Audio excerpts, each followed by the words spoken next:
Level 1. The Associate. It's 1952. You're 17 years old on Mulberry Street in Little Italy. Your father presses pants 6 days a week. You sleep on a cot in the kitchen. You've been watching the men on the corner your whole life. Good suits, clean Cadillacs, nobody bothers them. One afternoon, a man named Sal Catania stops you on the sidewalk. You've seen him your whole life. Small eyes, doesn't miss much. You're Carmine's boy. Yes, sir. Saturday, 6 in the morning. Social club on Broome Street. Ask for Enzo. Tell him Sal sent you. He walks away before you can answer. You show up. Enzo puts you by the door. Watch the street. Knock twice if you see a police car. That's it. At noon, he hands you $2. Same time next week. You walk home with $2 and something else in your chest. Something you don't have a word for yet.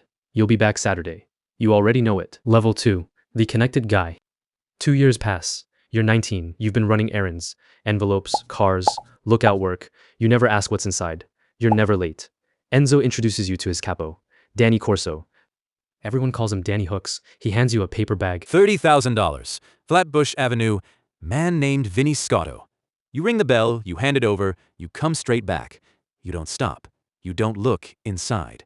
You take the subway with $30,000 in a paper bag on your lap. A transit cop walks through the car.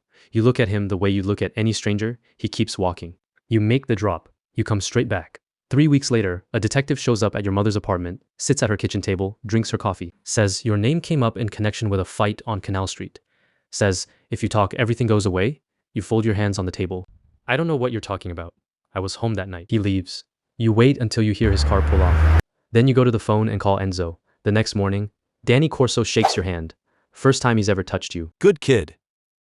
That's all. That's everything. Level 3. The Soldato. It's 1958. You're 23. Danny tells you it's time. The ceremony is in a basement in Bensonhurst. 8 men, candles. The boss of the family at the head of the table. You've never spoken to him directly. You think of him only as the old man. A pin. Your finger. A drop of blood on a card with a saint's image. The card goes through a candle flame. It burns. As this saint burns, so will you burn if you betray this family. You repeat the words. You mean them.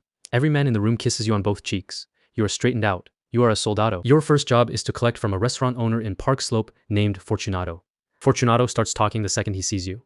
Business is slow. His wife was sick. His supplier raised prices. You let him finish.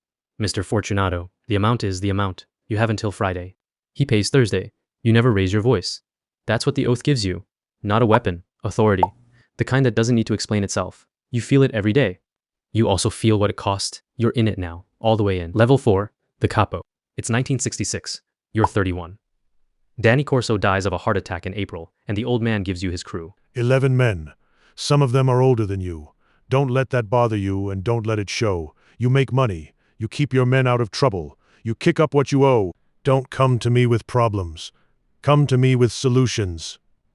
You run out of Red Hook, the docks, union contracts, cargo that gets lost. You also run loan sharking. 12 points a week. Compounding.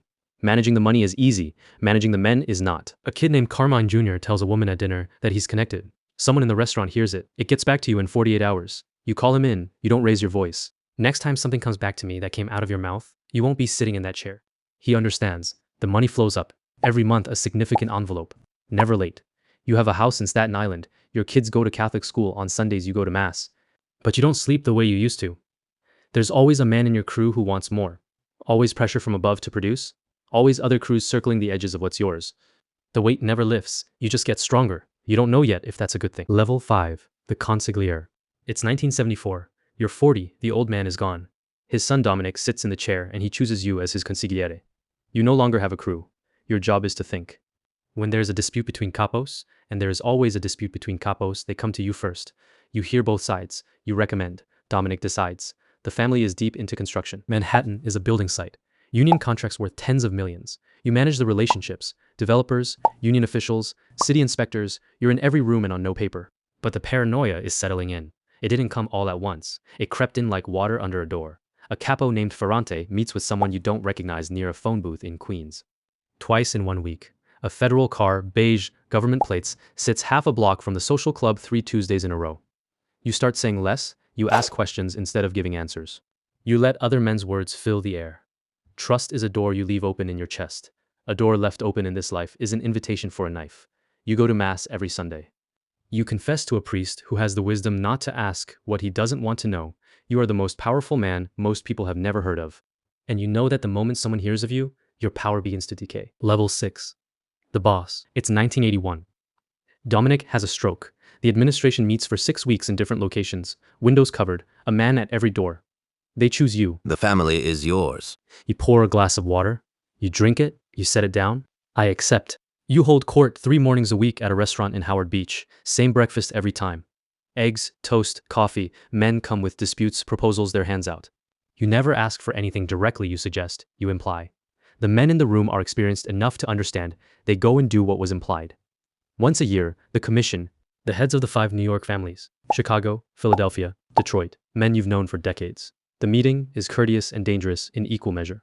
Driving back through the Holland Tunnel one night, you think, this is everything I ever wanted? Then you think, I'm 60% sure my underboss is talking to someone he shouldn't be talking to. That is what the chair costs. Not money, not violence, certainty. You trade it away forever the day you sit down. Level 7. The fall. It's 1987. The morning they come, it's raining. You're having breakfast. The knock is not a knock. It's a door coming off its hinges, and then there are men in FBI vests in every room, and your wife is screaming your name from upstairs, and you're already very calm. You put down your fork. You fold your napkin. You stand up. The charge sheet is 47 pages. RICO, conspiracy, murder, 3 counts, extortion, racketeering, tax evasion, bail denied. In your cell, you go through the last 6 months in your mind. You find the moments. Petro excusing himself twice at dinner to make calls. A question he asked about a meeting that hadn't been announced.